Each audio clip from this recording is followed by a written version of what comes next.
Ian, talk about how you got into sport, your evolution, into the elite level of the sport as well.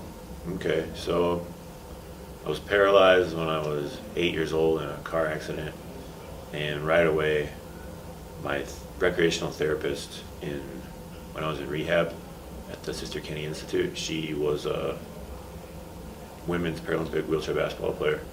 So she had me playing 2 weeks after I broke my back. And so then I started playing through the Curd Center out there. And then I got recruited to go play in college. And I played at University of Wisconsin-Whitewater. And while I was there was the first time I started really being involved with the national team. And then I've been on the team since 2011. And, being a long-standing member of the team, talk about the successes, and then if you're looking at Rio, certainly you guys have aspirations of gold. Walk us through that. Yeah, well, we've always been one of the leading teams in the world, but I've never won the gold. And I think that we have the team to do it. We're the deepest USA team that I've seen, and we have the most mature approach to the game that I've seen on the USA team. So talk about the chemistry too. We, 5 guys we've had through here. One of the things that they keep coming back to is, man, we all get along, and that's not always the case. That's 100% true. The chemistry on this team is the best I've seen. We mix up who we room with every time. We eat 12 deep at the table. We all like to joke around a lot, but then when it comes game time, it's all very business and serious. And I mean, we kind of goof around a little bit, but yeah, it's good. Talk about growing up in Minnesota, and did you consider any other sports? And up until your accident, what sports did you play? Man, I was not a good athlete as a little kid walking around.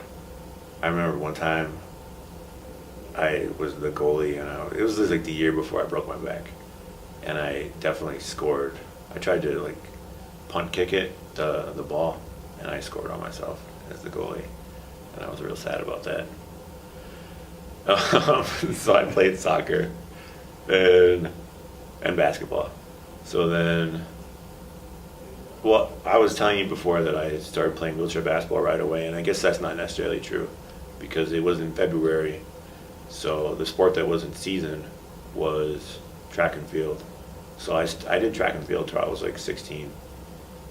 But I like the team aspect of the playing basketball. And I find the track share to be terribly uncomfortable. So, what distances are you doing in track? Man, I did all of them, but I was only good at the short ones because I don't really know how to pace it. I would just go to exhaustion and then get passed by everybody else. So it's usually up right down. Yeah. I liked field a lot better. What's your specialty? If you said, hey, you got guys like Nate down low, you got, so what's the team rely on you for? The thing that stands out the most would be my defense. I'm fast and strong and tall and long, so definitely defense is the thing I'm best at. And as you guys are leading into Rio here, what do you think, obviously aspiration is gold, but what do you think it's going to take to beat some of the top teams out there, Australia, Great Britain, to name a few? Well, we have about 2 months still, so we need to just keep working and keep sharpening our skills. I know we've all put the work in this far, so it's just kind of keeping it there and listening to what the coach says because he's guided us right this far. So I'm going to keep doing what Likens tells me to do. And what's it like? What's life like in Bellevue?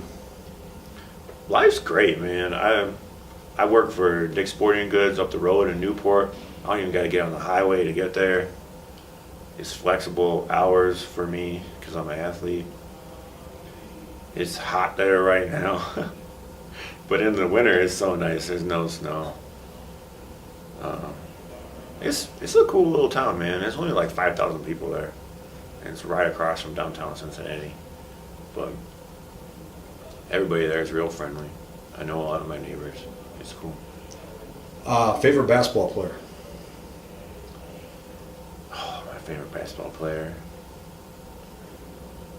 I don't know, Matt Scott.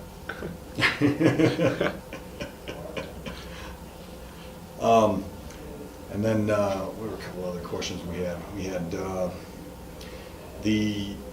if you looked at the evolution of the Paralympic movement in the U.S. and even internationally. Yeah. Talk about that. The last 8-10 years especially. It seems like it's growing, and finally, there's a noticeable and palpable difference being made. It wasn't like that 20 years ago, but I think the last 8-10 years, certainly there's strides still to be made. But talk a little bit about that. Well, it's become more visible, mainstream. I coach a team of kids, and you find people who've never heard about wheelchair basketball. So for me, I don't particularly care. I think it's cool if there's fans, but for me, it's about the disabled people having a way to compete. And so the more awareness there is, the more that those people are likely to fall into a way to exercise. And if you like team sports, then it's, you kind of have to group up with other disabled people. The internet obviously has been a huge help in that you can watch whatever you want. I know I'm a wheelchair basketball junkie. I watch games all around the world. I don't know what else. So, coaching kids. Talk about coaching kids and what that's meant for you personally. Well, I know for me, coming up, I had all these role models who were disabled athletes, and it was like kind of a blueprint for me to follow.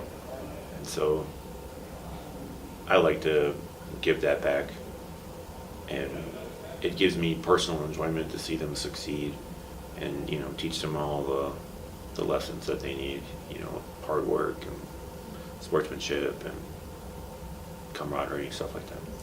So you're 8 years old, you're running around, and then you have the accident. What was that psychologically at that age to go through? I'm sure it would be a ton for any kid. It wasn't so bad, honestly. I just fell in right away to wheelchair sports. I remember it was more confusing to my friends than to me. Like, I just kind of came through it, and my parents are real supportive, and my brothers are real supportive. My friends were confused, and I lost all my friends at the time, so I had to make new friends. It was confusing to them, but I mean, I attribute the adjustment that I had to competing in sports right away. I immediately made all these new friends who were in the same situation I was. Well, and you talked about the woman, what was her name? You said Susan Hagel. Susan Hagel. Talk a little bit about her and what she's meant to get you to the level you're at now, because obviously, you're at an elite level. That's something.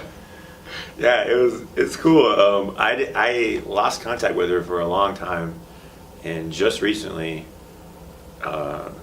she sent me this picture through email, and it was me and her when it must have been a couple weeks after I broke my back, and it was really cool to get to see that, and we talked back and forth a little bit. So I'm excited to go win some gold for her. And finally, before we get into a couple of taglines here, talk about traveling international, competing internationally. What's that like from a team standpoint, and also the camaraderie I think that goes along with any international sports? Well, I don't know. I like to see other cultures. I lived in Rome for a long time. I've been all over to so many countries, and it's just. Were you a pro in Europe? Yeah. Oh, you were? Okay, I'm sorry, I didn't know that. Yeah. And so, I mean, you make friends.